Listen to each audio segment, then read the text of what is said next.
over and over, we keep seeing these teachers, these professors that are at colleges and universities coming out and exposing how really woke they are. And they do this oftentimes by attacking students. They berate them, they yell at them, and we just have now a new situation in California, which should come as no surprise to anyone. This California professor is now being put on leave because of the way that she treated this student talking about police officers.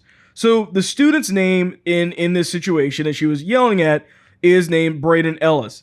And he was giving a presentation on cancel culture and why it is so destructive to tearing our country apart.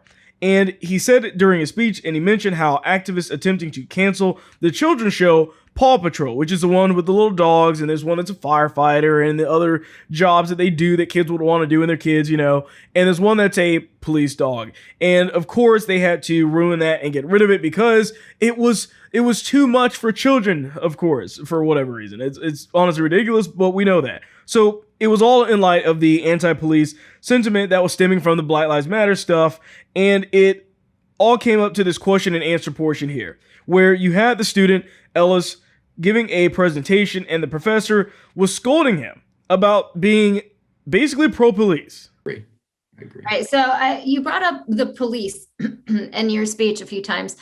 So what is your main concern? Since, honestly, the whole reason police, it is systemic. The issue is systemic because the whole reason we have police departments in the first place, where did it stem from? What's our history? Going back to what Jeremy was talking about, what does it stem from? It stems from people in the South wanting to capture runaway slaves.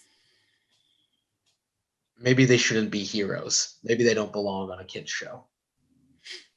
So I disagree with what Jeremy said about it, because I think cops are heroes and they have to have a difficult job, but we have to have that all of fine them? life. Oh, I'd say a good majority of them. You have bad people in every business and every part. Yeah. Well, wait. Police officers have committed atrocious crimes and have gotten away with it and have never been convicted of any of it. And I say this as a person who has family members who are police officers. Yes, I understand. And this is what I believe. This is my opinion. And this is, not popular to say, but I do support our police, and we have bad people, and the people that do bad things should be brought to justice. I agree with that. But I think that say it again. They haven't. Well, I agree with you on that point of they should, right? Okay, so what is your bottom line point? You're saying police officers should be revered, viewed as heroes. They belong on TV shows with children. I think they are heroes in a sense because they come to your need and they come and help you, and they have a problem just like every other business, but we should fix that. But I think they're heroes. Well, I think that's the problem. It's looking at it as a business because they're actually supposed to protect and serve the people. They do protect us. Who do we call when we're in trouble and someone has a knife or a gun? I wouldn't call the police. Why wouldn't you call the police? I don't trust them. My life's in more danger. Who would you call? In their presence. Professor, who would you call? I wouldn't call anybody. Well, would you have, if someone intruded your house with a gun, would you have a gun on you, or no. Who would you call? It's my time to go.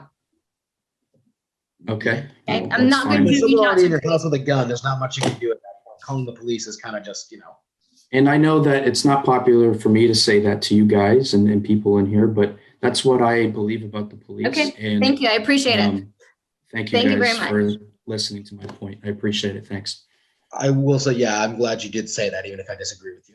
It's important. And we should fight for the right for people to say things that we don't even like, right? I may not agree with what you say, but I'll fight for your right to say it. Amen, brother. Within some extent, I'll say. Okay, folks. Seriously, wow. How in the world are people like this able to continue to do their job this way? It is not your job as the professor to start trying to push down an ideology on students. But you can see that this is happening. You see why they're doing this.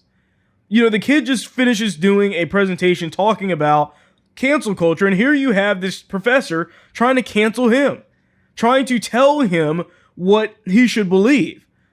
And it turns into this political debate and not an actual situation of him being able to express his thoughts and opinions on the situation.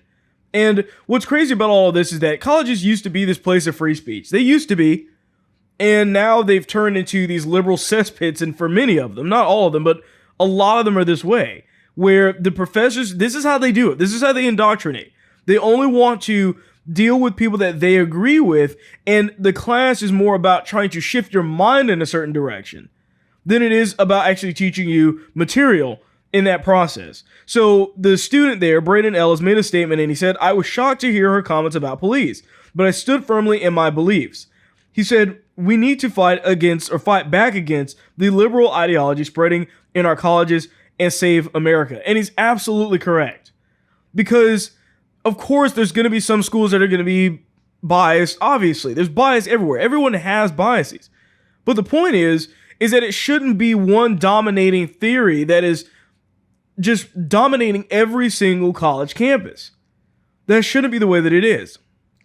So the college, which is outside of Anaheim, California, said Friday that the professor would not be returning. Apparently, that was her first class and her last class now. So the adjunct professor will be taking a leave of absence for the duration of her assignment at Cypress College. This was her first course at Cypress, and she had previously indicated her intention to not return in the fall, the school said. So clearly, I think she's probably done now that the videos become viral and whatnot.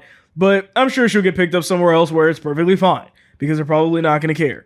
But the thing is that other student that the Braden, the kid, was talking to in the process, that said, "Look, I mean, I disagree with you. I don't agree with your points, but I'll fight for your right to say it." You know, even that student understands what free speech is, but the professor does not, because they don't care about free speech. They really don't.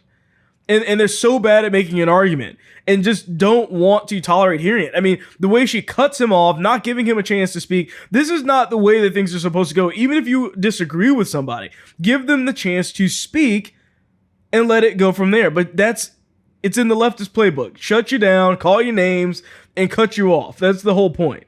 Now, she also mentions in it that she wouldn't call the police if she was in dire need of help. That's a lie. That's an absolute lie. Okay? I don't care what she says. She's saying that because she's trying to be right, but that's not what she's going to do. Okay? And these people know that that's not the case. They all will call the police in a situation where they need help. Absolutely every single one of them.